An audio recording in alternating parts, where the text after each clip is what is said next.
فقد قال الله تبارك وتعالى في القرآن المجيد والفرقان الحميد. فأعوذ بالله من الشيطان الرجيم. بسم الله الرحمن الرحيم. سورة الفيل مكية وهي 5 آيات. بسم الله الرحمن الرحيم. ألم تر كيف فعل ربك بأصحاب الفيل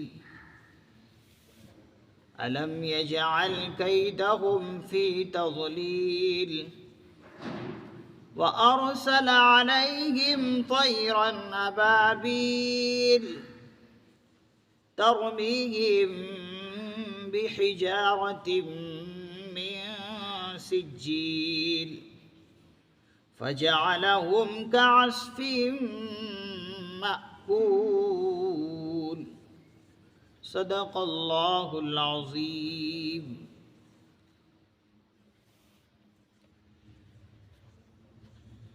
یہ سورہ فیل ہے، مکے میں نازل ہوئی ہے، مکی سورہ ہے. اس میں 5 آیتیں ہیں. یہ سورہ قرآن کریم کے اندر 104 نمبر پر ہے. اس سورہ کے اندر اصحاب فیل کا واقعہ ذکر کیا گیا ہے. بسم اللہ الرحمن الرحیم. شروع اللہ کے نام سے جو سب پر مہربان ہے، بہت مہربان ہے. الم تر کیف فعل ربک باصحاب الفیل. کیا آپ کو معلوم نہیں کہ آپ کے پروردگار نے ہاتھی والوں کے ساتھ کیا معاملہ کیا؟ الم یجعل کیدہم فی تضلیل. کیا ان کی تدبیر کو سرتا پا غلط نہیں کر دیا؟ کیا اس نے سارے لوگوں کی تدبیر کو خاک میں نہیں ملا دیا، بیکار نہیں کر دی؟ کیا اس نے ان لوگوں کی ساری چالیں بیکار نہیں کر دی؟ وَأَرْسَلَ عَلَيْهِمْ طَيْرًا أَبَابِيلَ. اور ان پر غول کے غول پرندے چھوڑ دیے تھے. اور اس نے ان پر غول کے غول پرندے چھوڑ دیے تھے، یا غول کے غول پرندے ان پر بھیجے. اللہ رب العزت اس سورہ مبارکہ کے اندر ہاتھی والوں کا واقعہ ذکر فرمایا ہے. فیل کہتے ہیں ہاتھی کو. ہاتھی جو ایک بہت مضبوط اور بہت طاقتور جانور ہے اور مشہور و معروف جانور ہے ہاتھی. کیا واقعہ ہے اس کا؟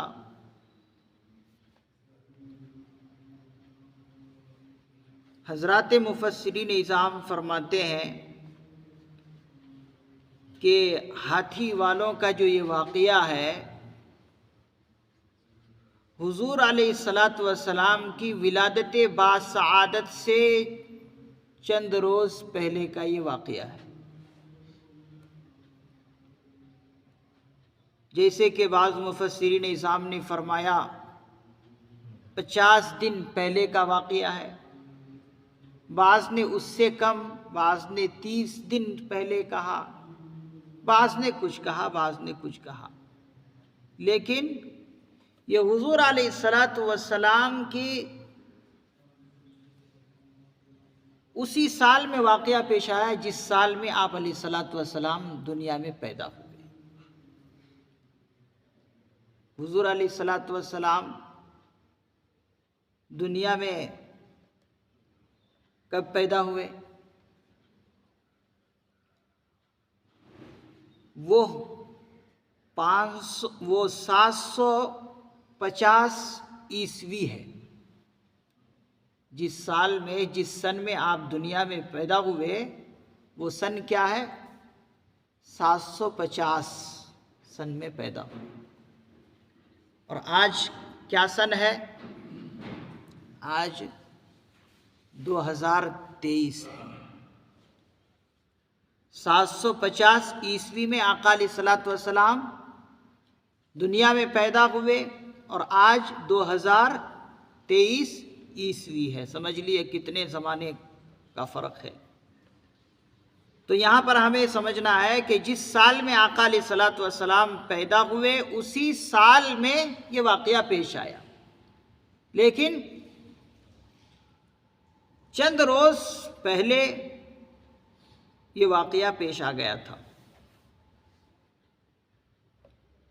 حضرات مفسرین اعظام فرماتے ہیں کہ یہ واقعہ بھی سمجھ لیجئے کہ یہ حضور علیہ الصلاۃ والسلام کا ایک معجزہ ہے۔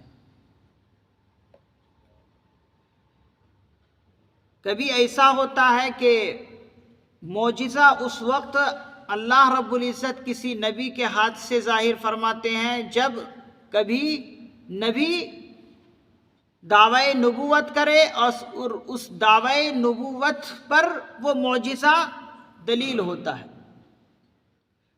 کبھی تو ایسا ہوتا ہے کہ نبی ہے اور نبی کے ہاتھ پر کوئی معجزہ اللہ رب العزت ظاہر کرتے ہیں، کبھی ایسا ہوتا ہے۔ لیکن کبھی ایسا ہوتا ہے کہ نبی کے آنے سے پہلے ہی جو ہے کچھ تمہیدی واقعے پیش آتے ہیں جو حضرات مفسرین نظام فرماتے ہیں وہ بھی اس نبی کا ایک معجزہ ہوتا ہے۔ تو یہاں پر بھی ایسے ہی ہوا کہ آقا علیہ الصلاۃ والسلام ابھی دنیا میں پیدا نہیں ہوئے تھے، اس سے کچھ دن پہلے جو یہ واقعہ پیش آیا اور حضرات مفسرین نظام نے فرمایا یہ معجزہ بھی آقا علیہ الصلاۃ والسلام کی ایک دعوی نبوت کی دلیل ہے۔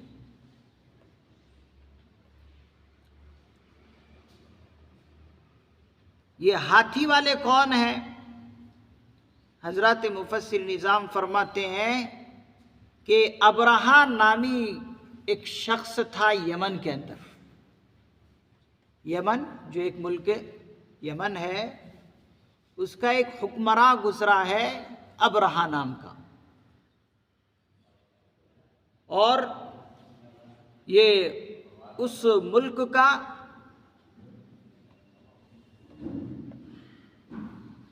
بادشاہ گزرا ہے۔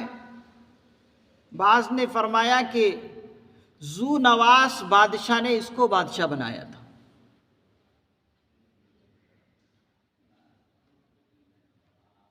اس نے ایک کام یہ کیا کہ اپنے ملک یمن کے اندر ایک کلیسا بنایا اور اس کلیسا کو یا کہیے اس کنیسا کو، دونوں لفظ آتا، کلیسا بھی اور کنیسا بھی، جو ان کی ایک عبادت گاہ ہوتی ہے جس میں وہ لوگ اپنی پوجا پاٹ کرتے ہیں۔ تو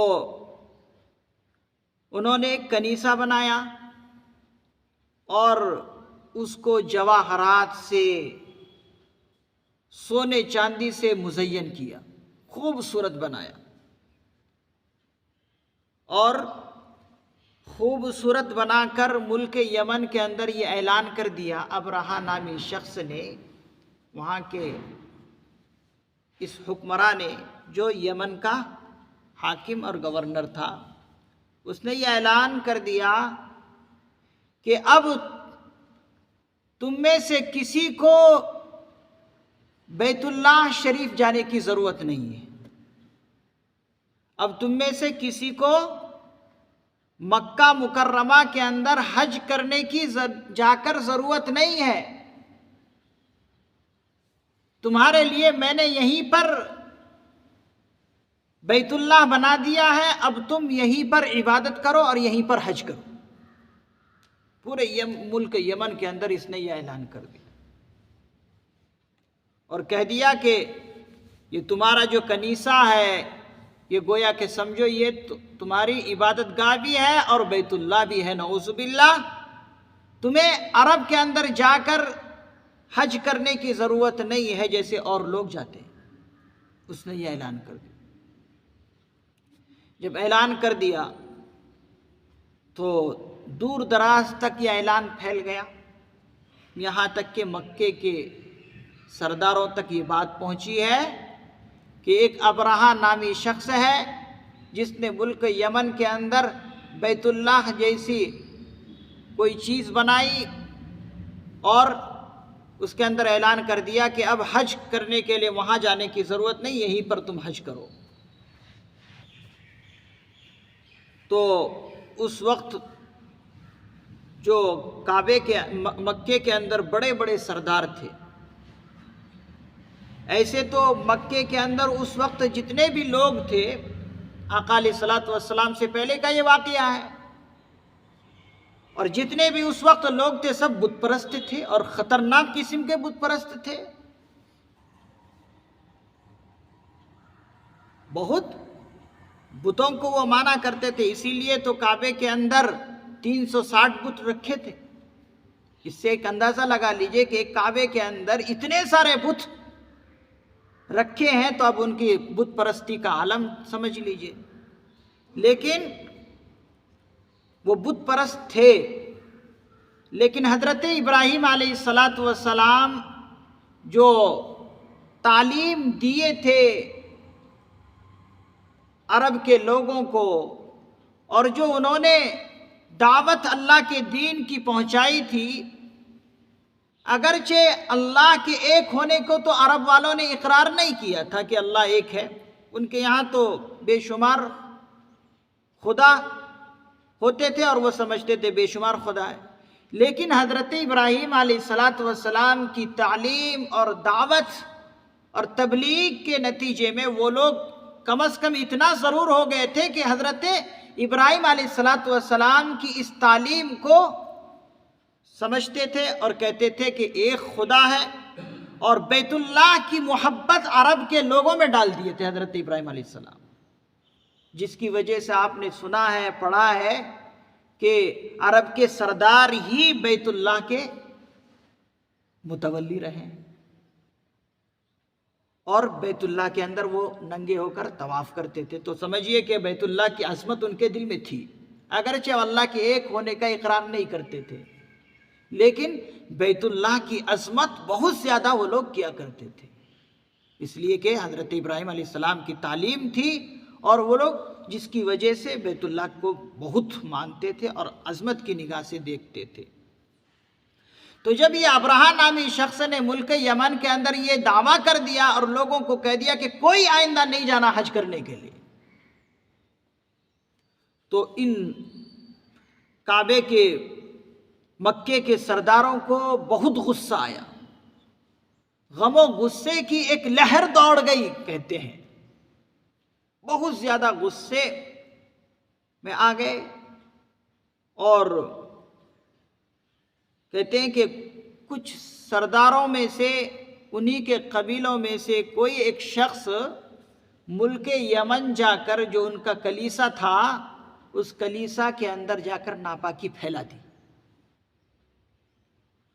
کسی ایک شخص نے جا کر غصے میں آ کر کہ ابرہہ نامی شخص وہاں کا حکمراں اس طرح سے ہمارے بیت اللہ کے بارے میں کہتا ہے، تو غصے میں یہاں کے لوگوں نے جا کر کسی نے گندگی پھیلا دی، کسی نے، اب گندگی پھیلانے کا مطلب یہ ہو سکتا ہے کچھ غصے میں آ کر پاخانہ وغیرہ کر دیے ہوں ان کے کنیسہ میں جا کر. اور بعض نے فرمایا کہ قضائے حاجت کے لیے وہ شخص جو ہے کنیسہ کے بازو میں آگ روشن کی. اب اس وقت تو یہ لائٹ کا زمانہ نہیں تھا، اجالا کا زمانہ نہیں تھا.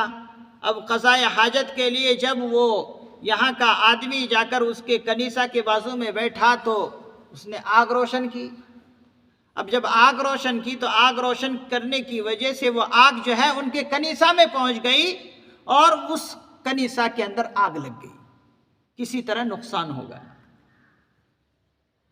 اب جب صبح اس حاکم کو، ملک یمن کا جو ابرہات نامی شخص تھا، اس کو معلوم ہوا کہ کس کی یہ جرأت ہوئی کہ ہمارے کنیسہ میں آ کر گندگی پھیلا دی، کہ پاخانہ پیشاب آ کر دیا اور اس طرح سے نقصان پہنچایا. تو اس وقت غصے میں آ کر ابرہا نے قسم کھائی کہ میں کعبۃ اللہ کو نعوذ باللہ ڈھا دوں گا، اس پر چڑھائی کروں گا. اور اس نے یہ قسم کھا کر تیاری پوری طرح کر لی کہ میں میرے کنیسہ کے ساتھ، ہمارے کنیسہ کے ساتھ، کلیسا کے ساتھ اس طرح کی بے حرمتی، میں اس کعبۃ اللہ کو ڈھا دوں گا اور چڑھائی کروں گا. اس کے لیے اس نے پوری طرح تیاری کی. ملک کا گورنر تھا، حاکم تھا، تو اس کے لیے کیا کیا ہو سکتے تھے، پوری اس نے تیاری کی.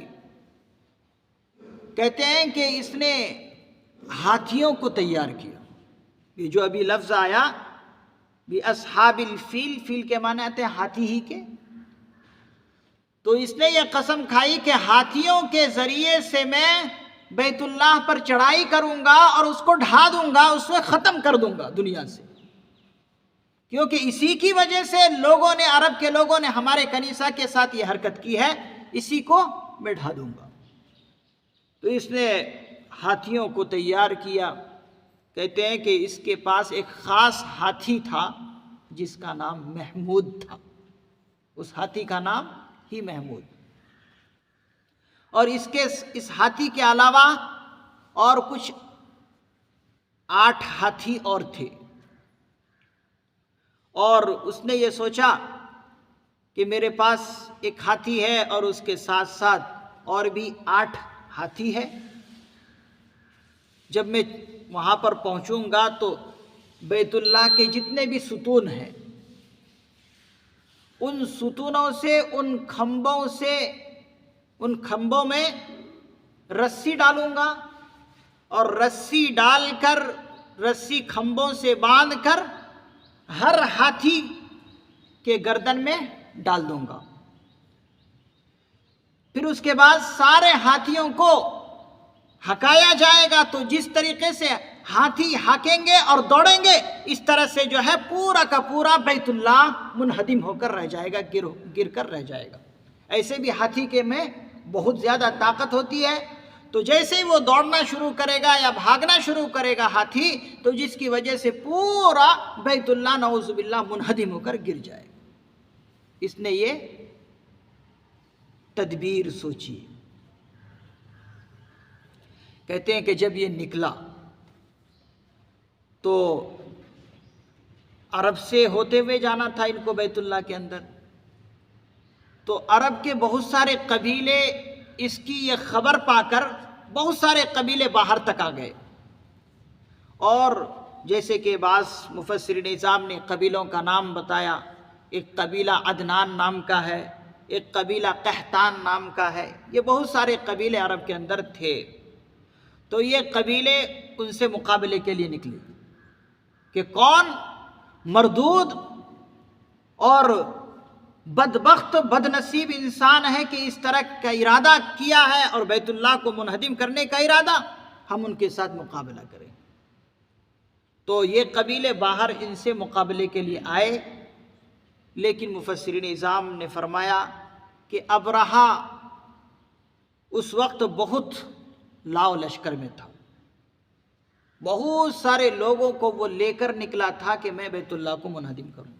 تو ان کے پاس لاؤ لشکر تھے، ان کے پاس ہتھیار تھے، اور یہ عرب کے یہ قبیلے ان سے مقابلے کے لیے نکلے، یہ بہت نہتے تھے، کمزور تھے۔ مفسرین نظام نے فرمایا ان لوگوں کو شکست ہوگی، ہار ہو گئی، ابرہہ جیت گیا۔ پھر اس سے آگے نکلا، اور بھی دوسرے قبیلے، جب پہلی مرتبہ عرب کے یہ قبیلے ہار گئے تو پھر وہ آگے بڑھا، اور بھی بہت سارے قبیلے پھر ان سے مقابلے کے لیے نکلے کہ کون منحوس انسان ہے جو اس طرح کا ارادہ کر کے آیا۔ کہتے ہیں کہ اور قبیلے نکلے، پھر اور قبیلوں کو بھی شکست ہوگی، ہار ہوگی، اس لیے کہ بعد یہ سب کے پاس بہت لاؤ لشکر تھے، جس کی وجہ سے وہ دوسرے قبیلے بھی ہار گئے۔ اب اس سے جو ہے آگے اور یہ ابرہہ اپنے لشکر کو لے کر نکلا، یہاں تک کہ عرب کے بالکل قریب میں پہنچ گئے، اور ایسی جگہ پر پہنچے جس جگہ کا نام مغمس نامی ایک جگہ ہے۔ بالکل اس وقت عرب کے بالکل قریب میں یہ جگہ تھی، وہاں تک یہ پہنچا ابرہہ نامی شخص اپنے لشکر کو لے کر۔ تو وہاں پر جب اس جگہ پر پہنچا تو دیکھا کہ یہاں پر بہت سارے جو ہے اونٹ چر رہے ہیں، بہت سارے اونٹ وہاں پر جو ہے لوگ چرانے کے لیے آتے تھے، اور عرب کے جو سردار تھے انہی سرداروں کے اونٹ جو ہے لوگ چرواہا چرایا کرتے تھے۔ تو وہاں پر ابرہہ نامی شخص نے اور اس کے لشکر نے 200 اونٹ گرفتار کر لیے۔ 200 اونٹ وہاں جو چر رہے تھے، گھاس وغیرہ کھا رہے تھے وہ اونٹ، اور چرواہا چرا رہے تھے ان اونٹوں کو، تو ان اونٹوں کو اس ابرہہ نامی شخص نے اور اس کے لاؤ لشکر نے گرفتار کر لیے، اپنے قبضے میں لے لیے۔ کتنے؟ 200 اونٹ۔ اور اونٹ جو ہے عرب کے اندر پائے جاتے تھے اس وقت، اور اب بھی پائے جاتے ہیں، کم و بیشی کے ساتھ، کمی کے ساتھ، لیکن اس وقت بہت زیادہ پائے جاتے تھے، اور وہی ان کے مالیت کا دار و مدار تھا، کاروبار کا اور دولت مند ہونے کا وہی ایک علامت اور نشانی ہوتے تھے اونٹ۔ تو 200 اونٹ ان لشکر والوں نے گرفتار کر لیے۔ جب ایسا ہوا، گرفتار ہو گئے یہ 200 اونٹ، تو ان کے ایک شخص جو ہے وہاں کے سردار سے، عرب کے سرداروں سے ملاقات کرنے کے لیے گیا۔ ابرہہ نے بھیجا کسی کو کہ جا کر وہاں پر اطلاع یہ کرو کہ ہم تمہارے پاس آئے ہیں، تمہیں نقصان پہنچانے کے لیے کچھ نہیں، ہم تمہیں کچھ نقصان نہیں پہنچائیں گے۔ جیسے کہ وہ شخص آ کر خاص طور سے سردار جو آقا علیہ الصلوۃ والسلام کے جد امجد عبد المطلب تھے، یہ بڑے سرداروں میں سے تھے، لوگوں نے انہی کا نام مشورے میں دیا کہ ان سے جا کر بات کرو۔ وہ جو آدمی آئے تھے ابرہہ کے قاصد بن کر بات کرنے کے لیے، ہم تمہیں نقصان نہیں پہنچائیں گے، بلکہ ہم تم سے وعدہ کرتے ہیں بس ہم بیت اللہ کو ڈھائیں گے، تمہیں کچھ نہیں نقصان پہنچائیں گے۔ تو عرب کے سرداروں نے ان کا مشورہ دیا، عبد المطلب سے جا کر ملو، اس لیے کہ عبد المطلب بہت بڑے سردار تھے اس وقت، اور سارے کے سارے لوگ عبد المطلب کو بہت عزت کی نگاہ سے دیکھتے تھے۔ تو ان سے بات کرنے کے لیے آئے ابرہہ کے لشکر میں سے ایک شخص، اور عبد المطلب سے کہا کہ ہم تمہیں کچھ نقصان نہیں پہنچائیں گے، تمہارے گھروں کو جلائیں گے نہیں، برباد نہیں کریں گے، بس اتنا کریں گے ہم بیت اللہ کو ڈھانے آئے۔ عبد المطلب نے ان سے کہا کہ یہ جو تم 200 اونٹ گرفتار کیے ہو وہ کسی اور کے اونٹ نہیں ہے، وہ میرے اونٹ ہیں، وہ میرے اونٹ وہاں پر چر رہے تھے، چرواہا چرا رہا تھا، وہ اونٹ کسی اور کے نہیں، میرے اونٹ تھے، تم نے میرے 200 اونٹ گرفتار کیے، وہ میرے 200 اونٹ دے دو، واپس کرو۔ مفسرین اعظام نے لکھا کہ عبد المطلب جو ہے ابرہہ کے پاس آئے. تو جب آ رہے تھے عبد المطلب اپنے مقام سے ابرہہ کے پاس، تو کہتے ہیں مفسر نظام نے لکھا ابرہہ جو ہے اپنے تخت سے نیچے اتر گیا. اپنے تخت پر جو پہلے بیٹھا تھا وہ اپنے تخت سے نیچے اتر کر نیچے بیٹھ گیا. وہ ابرہہ کہتا ہے کہ میں نے عبد المطلب کے چہرے کو دیکھا اور اس کے جسم کو اور اس کے پورے جسم کے حصوں کو دیکھا تو مجھے عجیب طرح سمجھ میں آیا کہ یہ کوئی عزت دار ہی انسان ہے.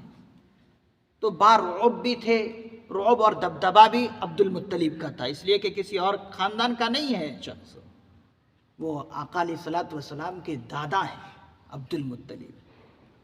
تو رعب اور دبدبا تو ہونا ہی ہے.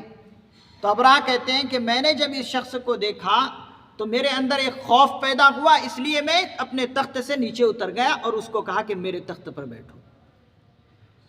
لیکن بعد میں ابرہہ کہتا ہے کہ جب اس عبد المطلب نے بیت اللہ کے بارے میں کچھ آ کر بات نہیں کی، بلکہ اپنے اونٹ کے بارے میں بات کی کہ 200 اونٹ تم نے میرے گرفتار کر لیے، وہ دے دو، تو جو میں ان کو عزت کی نگاہ سے دیکھ رہا تھا میں ان کو عزت کی نگاہ سے دیکھنا چھوڑ دیا. اس لیے کہ اتنا بڑا شخص اپنے بیت اللہ کی کوئی اسے فکر نہیں اور اپنے اونٹوں کی فکر ہے. اس لیے ابرہہ کہتا ہے کہ میں اب اس نگاہ سے اس کو دیکھنے نہیں لگا جو پہلے دیکھتا تھا. تو ابرہہ خود عبد المطلب سے اب کہتا ہے، جو پہلے دل میں سوچ رہا تھا، اب خود ابرہہ نامی شخص عبد المطلب، خواجہ عبد المطلب جو ہے آقا علیہ الصلوۃ والسلام کے جد امجد دادا ہیں، ان سے کہتا ہے کہ تمہیں تو عجیب حالت ہے تمہاری کہ تم اپنی فکر میں ہو، تم اپنے اونٹ کے لینے کی فکر میں ہو، اور تمہارا جو بیت اللہ ہے اس کی کوئی تمہیں فکر نہیں، اور میں اسی کو منہدم کرنے آیا ہوں، ڈھانے آیا ہوں، تمہیں کچھ اس کی فکر نہیں. عبد المطلب کیا جواب دیتا ہے سنیے. عبد المطلب کہتا ہے اونٹوں کا مالک میں ہوں اور بیت اللہ کا مالک میں نہیں، اللہ مالک ہے. اونٹوں کا مالک میں ہوں، مجھے اس کی ضرورت ہے، اور اس بیت اللہ، یہ جو اللہ کا گھر ہے اس کا میں مالک نہیں ہوں، یہ اللہ کا گھر ہے، یہ اللہ دیکھ لے گا. یہ ہے اس کا اس وقت عالم.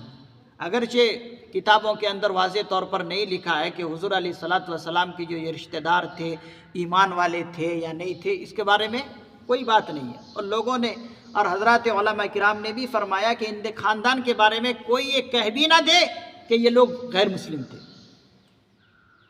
ایمان خطرے میں پڑ جائے گا. ہمیں ان کے لیے چپ رہنا ہے کہ کیا لوگ تھے یہ اللہ جانتے ہیں بہتر. لیکن اس وقت اس کی زبان دیکھی عبد المطلب، خواجہ عبد المطلب کی کہہ رہے ہیں کہ اونٹوں کا مالک میں ہوں، مجھے اس کی ضرورت ہے، اور بیت اللہ اللہ کا گھر، اللہ کا گھر ہے، اللہ اس کو دیکھ لے گا، مجھے اس کی کیا فکر ہے، تم لوگ آئے ہو تو. لیکن میں تمہیں یہ کہتا ہوں، عبد المطلب ابرہہ سے کہتے ہیں کہ میں تمہیں یہ کہتا ہوں کہ یہ جو تمہارا ارادہ ہے یہ تمہارا غلط ارادہ ہے، تمہاری بدبختی تمہیں یہاں تک لے کر آئی ہے. بہتر ہے کہ تم یہ ارادہ چھوڑ دو.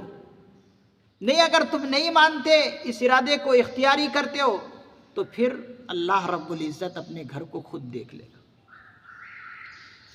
کہتے ہیں کہ اتنے میں ہی ابرہہ اپنی اونٹوں کو بیت اللہ کو منہدم کرنے کے لیے بھگا رہے ہیں. لیکن فرماتے ہیں کہ انہی راستوں میں جو یہ قبیلوں سے لڑتے ہوئے آ رہے تھے ابرہہ اور ان کے لشکر، تو جو ان قبیلوں کے بڑے بڑے سردار تھے ان کو گرفتار کر لیے تھے، جیسے کہ نفیل ابن حبیب ایک شخص ہے، ان کو بھی گرفتار کیے تھے ان لشکر والوں نے. اور گرفتار کر کے انہوں نے یہ ارادہ کیا تھا کہ آگے کا راستہ تو ہمیں معلوم نہیں ہے کیسے جانا ہے، ہم جب آگے جائیں گے تو اس سے جو ہے ہم رہنمائی لیں گے، اس لیے اس کو اپنے قبضے میں رکھو، اس کو مارو بھی نہیں، اس کو کچھ نہیں کرو، ہم اس سے رہنمائی لیں گے اور بیت اللہ تک کسی طرح پہنچیں گے. تو کہتے ہیں کہ جن کو یہ جو گرفتار کیے تھے ابرہہ کی لشکر، ان میں سے ایک شخص یہ تھا یا کسی اور کوئی اور آدمی تھا، اور یہ اپنے لشکر کو اور اپنے اونٹوں کو ہکا رہے تھے بیت اللہ کو منہدم کرنے کے لیے۔ تو وہی لوگ جن کو یہ گرفتار کیے تھے، سب کو تو مارے نہیں تھے، جو قبیلے لڑ رہے تھے کسی کسی کو گرفتار کر کے قید میں رکھ لیے تھے، اور ان کا مقصد تھا کہ آگے کا راستہ ان سے جو ہے پوچھیں گے، بتائیں گے۔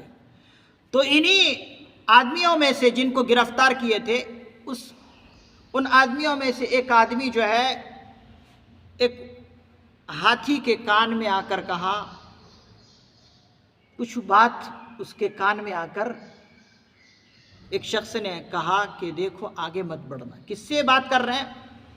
ہاتھی کے کان میں آ کر کہہ رہے ہیں، بالخصوص محمود نامی ہاتھی سے اس کے کان میں ایک بات کہہ رہے ہیں کہ دیکھو آگے نہیں بڑھنا، اگر آگے بڑھو گے تو تمہاری خیریت نہیں، اللہ تم سے پوچھیں گے کل قیامت کے دن۔ اور یہ ارادہ، یہ ابرہہ نامی شخص بیت اللہ کو منہدم کرنے کے لیے جا رہا ہے، اس لیے اے ہاتھی تو آگے نہیں بڑھنا۔ کہتے ہیں کہ یہ بات سن کر وہ ہاتھی وہیں کا وہیں بیٹھ گیا، جو محمود نامی ہاتھی تھا، جو خاص طور سے ابرہہ لے کر چلا تھا۔ ایسے تو اور 8 ہاتھی تھے، لیکن اس ہاتھی سے اس شخص نے بات کیا کہ دیکھو آگے نہیں بڑھنا، تمہارے لیے یہی بہتر ہے۔ تو وہ ہاتھی وہیں بیٹھ گئے۔ اب بیٹھنے کے بعد سارے کے سارے ابرہہ کے لشکر اور خود ابرہہ نامی شخص جو اس ہاتھی کو اٹھا رہا، لیکن وہ ہاتھی اٹھنے کا نام نہیں، وہیں کا وہیں بیٹھا ہوا۔ اب لوگ جو ہے پریشان ہو گئے، کیسے اٹھائے، بڑے بڑے لوہے کے آلے جو ہے اس ہاتھی پر لوگ مار رہے ہیں، لیکن اٹھنے کے لیے تیار نہیں وہ ہاتھی۔ پھر لوگوں نے جو ہے آزمایا کہ دیکھو ذرا دوسری طرف چلا کر دیکھتے ہیں اس ہاتھی کو اٹھتا کہ نہیں اٹھتا۔ کہتے ہیں کہ جس سمت کی طرف، جس رخ کی طرف ہاتھی تھا، اسی طرف کعبہ تھا، بیت اللہ۔ اور لوگوں نے سوچا ذرا دوسری طرف اس ہاتھی کو اٹھا کر چلاتے ہیں کہ چلتا کہ نہیں۔ تو لوگ مارے اس ہاتھی کو لوہے سے اور طرح طرح کی چیزوں سے، تو ہاتھی اٹھ کر کھڑا ہو گیا۔ دوسری طرف جب اس ہاتھی کو چلا رہا ہے تو وہ ہاتھی چلنے کے لیے تیار، دوڑنے کے لیے تیار، کبھی مشرق کی طرف، کبھی مغرب کی طرف، کبھی شمال کی طرف، دوسرے سمتوں کی طرف وہ ہاتھی دوڑنے کے لیے تیار ہے۔ لیکن جس سمت کی طرف ہاتھی بیٹھا ہے اس طرف کعبہ ہے، بیت اللہ ہے، لیکن اس طرف چلا رہے تو خود جو ہے ہاتھی بیٹھ جاتا، آگے نہیں بڑھتا۔ اب جو ہے لوگ پریشان ہو گئے کہ یہ کیسے؟ یہ سب ہو ہی رہا تھا کہ اللہ رب العزت نے عجیب و غریب طرح سے اسی قریب کہیں پر ایک سمندر تھا، اس سمندر کی طرف سے عجیب قسم کے اللہ رب العزت نے کچھ پرندوں کے لشکر کو بھیج دیا۔ پرندوں کے غول کے غول یہاں جو آئے ہیں، وَأَرْسَلَ عَلَيْهِمْ طَيْرًا أَبَابِيلَ، اور اللہ رب العزت نے ان پر غول کے غول پرندے بھیج دیے۔ یہی مطلب ہے کہ اس کے آزو بازو میں جہاں پر یہ لشکر اپنی جگہ، اس جگہ پر پڑاؤ ڈالے تھے اور ہاتھی بھی وہیں پر بیٹھا ہوا تھا، تو اسی قریب میں ایک سمندر تھا، اس سمندر کی طرف سے غول کے غول، جماعت کی جماعت، قطار در قطار لگائے ہوئے کچھ پرندے آ گئے، اور بالکل پورے کے پورے لشکر کو ان پرندوں نے اپنے گھیرے میں لے لیا۔ یعنی سارے کے سارے پرندے ان لشکر والوں پر چھا گئے۔ حضرات مفسر نظام فرماتے ہیں ہر پرندے کی چونچ میں اور ان کے پنجوں میں 3 کنکریاں تھیں۔ 2 پیر ہیں پرندوں کے، تو ایک پیر میں ایک کنکر، اور اپنی چونچ میں ایک کنکر۔ کہتے ہیں کہ ہر پرندے کے چونچ میں ایک کنکر اور ہر پرندے کے پنجوں میں 2 کنکر ہیں۔ اور فرماتے ہیں کہ سارے کے سارے لشکر پر جب وہ پرندے چھا گئے، اوپر بالکل آ گئے سارے کے سارے پرندے، اور اللہ کی طرف سے حکم ہوا کہ اے پرندوں، تمہاری چونچ میں اور تمہارے پنجوں میں جو کنکر ہے، ان کنکروں کو ان ابرہا کے لشکر کے لوگوں کو مارو، ان پر پھینکو۔ کہتے ہیں کہ وہ کنکر جو کہ پکی مٹی کے بنے ہوئے تھے، پہلے پکی مٹی کس کو کہتے ہیں؟ یہ پہلے کچی مٹی ہو، اس کو جو ہے آگ پر رکھ کر، جب آگ میں رکھتے ہیں تو اس کی جو آنچ لگتی ہے، اس کے بعد وہ مٹی جو ہے پکی ہو جاتی ہے، اسی کو بولتے ہیں پکی مٹی۔ تو کہتے ہیں کہ یہ کنکر ان پرندوں کے پنجوں میں اور ان کے چونچ میں تھے، تو اللہ کی طرف سے جب حکم ہوا تو وہ پرندے ان کنکروں کے ذریعے سے ان پر حملہ کیا، پورے ابرہا کے لشکر پر حملہ کیا۔ کہتے ہیں کہ جس شخص کے سر پر وہ کنکر پڑتے تھے، لگتے تھے، کہتے تھے پورے جسم سے ہوتے ہوئے، چیرتے ہوئے، وہ چھوٹے چھوٹے کنکر کہتے ہیں ان کے جسم کو چیرتے ہوئے زمین میں جا کر گھس جاتی تھی۔ اس طرح سے پورا کا پورا لشکر جو ہے مر گیا۔ حضرات مفسرین نظام نے فرمایا وہ کنکر اتنا کام کیے کہ ریوالور کی گولی اور بارود کی گولی بھی اتنی کام نہیں کرتی ہے جتنی کام وہ کنکر اور وہ پتھر کیے تھے، کہ ان کے جسم پر پڑے تھے تو سر سے پورے جسم کو چیرتے ہوئے زمین تک جا کر وہ کنکر گھس جاتے تھے۔ اس طرح سے پورا ابرہا کا لشکر ہلاک و برباد ہوا۔ کچھ اونٹ تھے، کچھ اونٹ بھاگ گئے، اور محمود نامی اونٹ نہیں، کچھ ہاتھی تھے، وہ ہاتھی بھاگ گئے، اور جو محمود نامی ہاتھی تھا، اس ہاتھی کا دیکھ کرنے والا تھا، وہ عرب کے اندر ہی رہ گئے تھے۔ کہتے ہیں کہ یہ جو اس محمود نامی ہاتھی کا دیکھ بھال کرنے والا مکے کے اندر رہ گئے تھے، سب کے سب جو ہے اپاہج اور اندھے ہو گئے تھے۔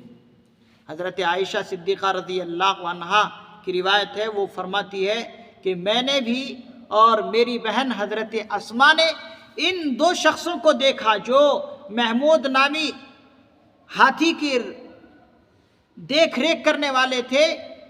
اما عائشہ فرماتی ہے کہ میں نے ان دونوں شخصوں کو دیکھا کہ یہ اندھے اور اپاہج اور لنگڑے لوڑے ہو گئے تھے، اندھے بھی ہو گئے تھے۔ اس طرح سے یہ لوگ یہاں پر مرے، اور جو لشکر بھاگ گئے تھے کچھ لوگ ابرہا کے، کہتے ہیں کہ جو بھاگے وہ راستے ہی میں مر گئے۔ اور یہ ابرہا نامی شخص کہتے ہیں کہ اس وقت اس کی حالت اتنی خطرناک ہو گئی تھی کہ پورے جسم کے گوشت کے بوٹیاں جو ہے خود گر رہے تھے کٹ کٹ کر۔ جب اتنی حالت ان کی خراب ہو گئی تو کچھ آدمی پکڑ کر ان کو یمن کی طرف لے گئے، اور یمن کا دارالحکومت صنعاء میں جب لے گئے تو وہاں پر ان کے پورے جسم کے بوٹی جو ہے کٹ کٹ کر گر گیا، اس لیے کہ یہ منحوس والی نیت لے کر آئے تھے، بدبختی ان پر چھا گئی تھی، اور بیت اللہ کو ڈھانے کے ارادے سے آئے تھے۔ تو اس لیے اللہ رب العزت نے وہاں پر ان کو ہلاک نہیں کیا، ابرہا جو لشکر تھے یہ پرندوں کے ذریعے سے ان کو ہلاک نہیں کیا، بلکہ ان کو عبرتناک سزا دینے کے لیے اللہ تعالیٰ ان کو باقی رکھے تھے۔ اور جب یمن واپس لوٹ رہے تھے تو پورا کا پورا جسم کی ایک ایک بوٹی کٹ کٹ کر گر گئے تھے، اور عبرتناک سزا پوری دنیا والوں کو اللہ تعالیٰ دکھانا چاہتے تھے۔ تو اس طرح سے عبرتناک سزا اس ابرہا نامی شخص کو ملا، اس لیے کہ یہ بیت اللہ کو ڈھانے آئے تھے۔ اسی کا یہاں پر اللہ رب العزت نے ذکر فرمایا۔ دیکھیے کیا آپ کو معلوم نہیں آپ کے رب نے ہاتھی والوں کے ساتھ کیا معاملہ کیا؟ الم تر کیف فعل ربک باصحاب الفیل الم یجعل کیدہم فی تضلیل، کیا ان کی تدبیر کو اس نے سرتا پاک خاک میں نہیں ملا دیا؟ یعنی اللہ رب العزت نے ان کی ساری چالیں کو بیکار نہیں کر دی، وَأَرْسَلَ عَلَيْهِمْ طَيْرًا أَبَابِيلَ، اور ان پر غول کے غول پرندے بھیجے۔ یہ پرندے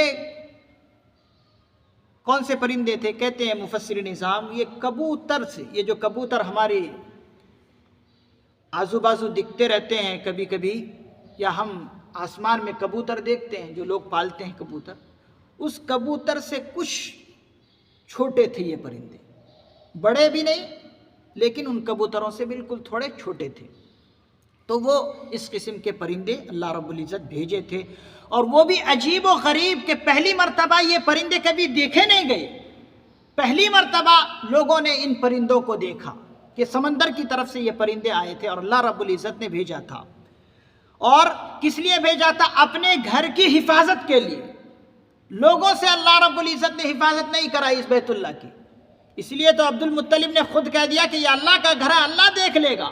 ابرہہ اگر آئے ہیں تو یہ اپنی اس کی بدبختی ہے، اللہ کا گھر ہے، اللہ خود اس کی حفاظت کرے گا۔ تو اللہ نے اس طرح حفاظت کی کہ ان پرندوں کو سمندر کی طرف سے بھیجے تھے۔ تو کبوتر سے تھوڑا چھوٹا، تھوڑے چھوٹے قسم کے پرندے تھے، لیکن وہ کبوتر بھی نہیں تھے۔ اور ابابیل جو ہم کہتے ہیں کہ ابابیل کو بھیجا تھا، ان پرندوں کا نام ابابیل نہیں تھا، ان پرندوں کا نام ابابیل نہیں بلکہ کبوتر سے چھوٹے قسم کے پرندے تھے۔ لیکن یہ جو چڑیا کو ہماری اردو زبان میں ابابیل نامی مشہور ہے، ایک چڑیا کا نام، یہ الگ ہے اور وہ پرندے الگ ہیں۔ آج لوگ مغالطے میں رہتے ہیں کہ ابابیل پرندے کو بھیجا، تو یہ جو اردو میں ایک چڑیا ہے ابابیل، یہ مراد نہیں ہے، یہ چڑیا نہیں ہے، وہ الگ قسم کے اللہ رب العزت عجیب و غریب طرح سے بھیجے تھے، جیسے کہ مفسر نظام نے لکھا۔ تو فرما رہے اللہ رب العزت وَأَرْسَلَ عَلَيْهِمْ طَيْرًا أَبَابِيلَ، اور ان پر غول کے غول پرندے بھیجے تھے۔ تَرْمِيهِمْ بِحِجَارَةٍ مِّن سِجِّيلٍ، جو ان پر ترمیہم بحجارۃ من سجیل، جو ان پر، ان لوگوں پر کنکر کی پتھر پھینک رہے تھے، کنکر کی پتھر پھینک رہے تھے، جو پکی مٹی کے جو کنکر ہوتے وہ کنکر پھینک رہے تھے۔ فَجَعَلَهُمْ كَعَصْفٍ مَأْكُولٍ، سو اللہ تبارک و تعالیٰ نے ان سارے لوگوں کو کھائے ہوئے بھوسے کی طرح کر دیا، یعنی ایسا اللہ رب العزت نے انہیں تہس نہس کر کے رکھ دیا، وہ ایسے محسوس ہو رہے تھے کہ جیسے کہ کھائے ہوئے بھوسا ہو۔ بھوسا آپ جانتے ہیں کہ اس کے اندر خود تنکے تنکے ہوتے ہیں، اگر ہوا چلی تو وہ سارے کے سارے بھوسے اڑ جاتے ہیں۔